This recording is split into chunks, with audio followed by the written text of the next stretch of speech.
Thank you, Mike. This last month has seen a significant and indeed a dramatic change in our country, and not a change for the good. This past month, we have seen the rise of the woke corporation. We have seen the rise of big business enforcing a woke standard. It's always been the case that big business wants to get in bed with big government. It's always been the case that big business seeks handouts, seeks subsidies, seeks special benefits at the expense of the little guy, at the expense of the small business. But in the past month, these woke corporations have decided to become the political enforcer for Democrats in Washington. They've made the decision to get in bed, even at the price of spreading disinformation. What prompted this legislation being introduced was Major League Baseball's decision to pull the All-Star game out of Atlanta, Georgia. It did so based on a pile of lies. It did so based on an assertion that legislation the Georgia legislature took up to protect voter integrity somehow disenfranchised Georgia voters. That is demonstrably false. The legislation Georgia passed expanded early voting in Georgia. It also required identification to vote. I would note, Major League Baseball, if you go to a game right now and pick up your tickets at the will call ticket booth, they'll ask you for identification to vote. So Major League Baseball understands the value of identification, and they apparently don't think they're being bigoted racist when they ask you for a driver's license to pick up your tickets. But they decided to play politics with voting and elections in Georgia. Joe Biden similarly spread partisan lies about the Georgia law, so much so that the Washington Post, hardly a right-wing outlet, the Washington Post predictably leans left, predictably leans Democratic. The Washington Post fact-checked Joe Biden on the Georgia law and gave him 4 Pinocchios, their worst rating for spreading partisan lies about it. And Major League Baseball's decision is indefensible on the merits. They made a decision to pull the All-Star game out of a city that is 51% African American and move it to Denver, a city that is 9% African American. I would note also that the new Georgia law gives Georgia voters 2 more days of early voting than Denver allows. This was not about voting. This was about virtue signaling, and this was about punishment. Major League Baseball made the decision that the more than half of its fans who happen to be Republicans are now disfavored, and that voter fraud is not a concern legislatures should focus on. That decision was harmful. It's going to hurt baseball. But it also underscores that there's no reason Major League Baseball should enjoy special subsidies, corporate welfare that no one else gets. As Mike Lee explained, Major League Baseball has had an exemption from the antitrust laws for nearly 100 years. It was made up by the U.S. Supreme Court. It's been in effect nearly 100 years. The other major sports leagues don't enjoy that exception. The NFL doesn't have that exception. The NBA doesn't have that exception. Somehow those sports leagues manage to do just fine. But baseball gets this very special carve-out of corporate welfare from Washington. They don't have to play by the same rules everybody else does. And we're standing here today to say Major League Baseball should have to play by the same rules. And if they're going to play partisan enforcer, they shouldn't expect to see special goodies from Washington when they are dishonestly acting to favor one party against the other, and doing so in a way that is hurting thousands of small businesses in the city of Atlanta, many of which are owned by African Americans, thousands of African American workers in the city of Atlanta who are hurt by Major League Baseball's woke, dishonest decision that we're standing against. Senator Hawley. Thank you very much. I think the last few weeks have made something very clear that has always been true in American history, and that is monopoly and liberty do not go together. Monopoly is the enemy of the people's freedom. That's certainly true of Major League Baseball. It's true of big tech. It's true of the monopolies that we see more and more across our economy. When you have concentrations of economic power political power follows. Now, we've seen this before in American history. I mean, this is not unfamiliar to us. A century ago, massive corporations, the railroads, U.S. Steel attempted to amass economic power and succeeded. They attempted to amass political power and for a time succeeded. And we know what the solution to that is. The solution is you break them up. The solution is trust busting. And that's exactly what needs to occur today. This is about preserving the ability of the democratic process to go forward. The fact that Major League Baseball would get together and try to punish a state because the elected representatives of that state and the elected governor of that state settled on a law to preserve election integrity is unbelievable. But of course, Major League Baseball is not the only one. We had news just this past weekend that 100 CEOs of the largest corporations in the world met together to talk about how they are going to launch some sort of plan to influence other states across the country. This is exactly what the railroad barons tried to do a century ago. It's exactly the same thing. It's trying to control the democratic process. It's trying to leverage economic power to exert political influence. It's trying to push forward a particular political and ideological agenda. And the answer to this now is the same as the answer a century ago. You got to break them up. So it's time for a new round of trust busting in the United States. Major League Baseball is a great place to start. This is why I support Senator Lee's legislation. Proud to join him and Senator Cruz on it. It's time that we sent a clear signal that, first of all, there shouldn't be these dramatic carve-outs in our antitrust laws like the one the Supreme Court made up for Major League Baseball. And it's also time that we sent the signal that no corporation is above the law, that no corporation should be able to be a power and a state unto itself, whether we're talking about Major League Baseball or whether we're talking about big tech or big pharma or big banks. All of these corporations exist to serve our democracy, the people of the United States, and ultimately competition, free, open competition, is the guarantor of liberty. It's what protects the people's liberty. It's what protects our democratic process. And we've got to act now to ensure that there is that free, robust competition again in all sectors of our economy. And Major League Baseball is a great place to start. I'm delighted to join this legislation. Questions? I have a question on a slightly unrelated matter. This week, Leader Schumer said he expects to bring forward Senator Verno's anti-Asian American hate bill. Do you all anticipate supporting that even now as we're starting to hear that Senator Moran's bill may also or promise an amendment to it? I look forward to the support from all of our Democratic colleagues for our bill getting rid of the unfair antitrust exemption enjoyed by Major League Baseball.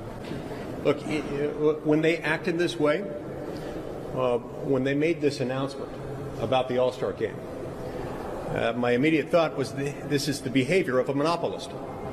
When a monopolist behaves in certain ways, you start to ask questions. And when we see anti-competitive behaviors of one sort or another, when you see one actor dominating a particular field in a way that makes you feel uncomfortable, when you look at some of the actions of companies in the tech sector, for example, like Apple and Facebook and Google, when you look at that, sometimes you ask yourself the question, why? Why are they doing this? Why would they insult half of their customer base? Why would they alienate this or that entity with whom they've contracted? Very often, when we're dealing with an antitrust issue, the answer lies in monopoly status. Very often, it exists in the fact that if you can get away with something, if you can maintain monopolistic control over an industry, then that empowers you to do that. It makes you feel emboldened because you lack competition. That's exactly what happened here. And that's why the first question I asked myself is, why would they do this? Why would they enter into the contract with the city of Atlanta? Why would they decide to do that and alienate that many of their viewers? They lack competition.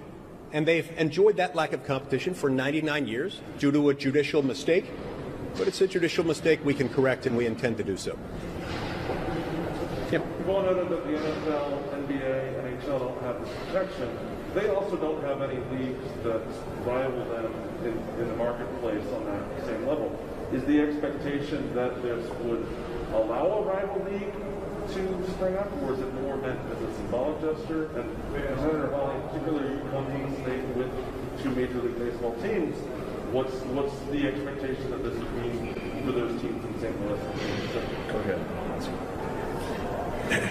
The short answer to your question is it's not done with the expectation or a desire to achieve a particular outcome in the marketplace. Whether or not some competitor springs up is entirely up to the marketplace and anyone potentially willing to pursue that sort of a thing. So I neither know whether that will be the outcome, nor do I have a strong opinion about whether it should or will occur. My point here is that of all of the factors that one should consider when deciding whether to form a league of any kind, you ought not have to stop and think about the fact that an existing market incumbent will be able to collude against any upstarts and engage in other behavior that would otherwise violate antitrust laws because of some kind of exemption. I would just add, Brian, I think that when you look at this, sure. When you look at this, as you rightly point out, the other major sports leagues don't have this exception for the antitrust laws. So what it really amounts to for Major League Baseball is a huge subsidy. You know, Senator Cruz mentioned this. I mean, the carve-out really represents government funding of Major League Baseball in a way that the NFL, the NHL, the NBA don't get and don't have. So this isn't about being anti-baseball. It is about being pro-fairness, pro-competition, and it's about being anti-monopoly. And there's no reason why baseball should enjoy special subsidies from this government and the American taxpayer when Congress has never voted on it, no American president's ever signed it, the Supreme Court invented it.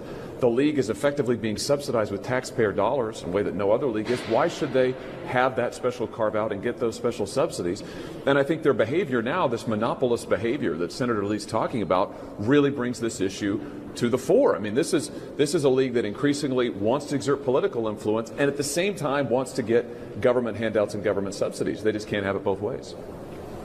Well, and let me point out also, you brought up both football and basketball. At various periods in history, both football and basketball have had rival leagues. That is always a potential. That is a check on behavior in the marketplace.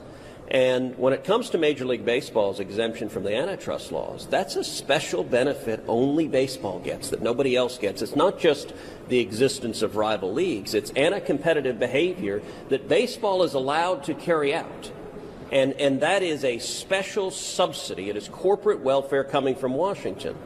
And in this instance, Major League Baseball is behaving with arrogance. You know, I thought Senator Lee actually pointed it out very well. It's the arrogance of a monopolist. It's the arrogance that they're counting on the fact that their fans have nowhere to go. Listen, I'm a big Houston Astros fan. I'm happy to cheer on the Rangers as well, but I love my Astros. I'll tell you, there are a lot of baseball fans I know of who are pissed off at this move, but at the same time don't necessarily want to turn off the TV and stop watching sports. And the monopoly power they have, they're counting on the fact that their customers are stuck, that they can't go anywhere. Well, they should play by the same rules everyone else should, and they should stop engaging in dishonest politics. This woke corporate America is based on lies. It's based on being conscripted in to the Democrats' effort to pass H.R. 1, the Corrupt Politicians Act. This is about seizing control of democracy so that only Democrats can be elected. And corporate America is willingly going along with that. That is contrary to the interest of a whole lot of customers. It's contrary to the interest of a whole lot of employees. It's contrary to the interest of a whole lot of shareholders. And it's contrary to the interest of a free and fair democracy, which right now Major League Baseball has stood against. And not only that, they've struck a real blow against the city of Atlanta, a majority-minority city, 51% African-American, and Major League Baseball has said those jobs, they can go jump in a lake. It is wrong, it's hypocritical, and it needs to stop. Last question. Thank you. So there's reporting that the White House is going to be withdrawing all troops from Afghanistan by September 11th. Wondering, for whomever would like to answer, if you can just comment on that timeline with thoughts. I want to add to something my colleagues just mentioned by noting that I don't have the ability to peer into any conversations that may have occurred with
Our hearts beat to the city streets. We began to feel the fire.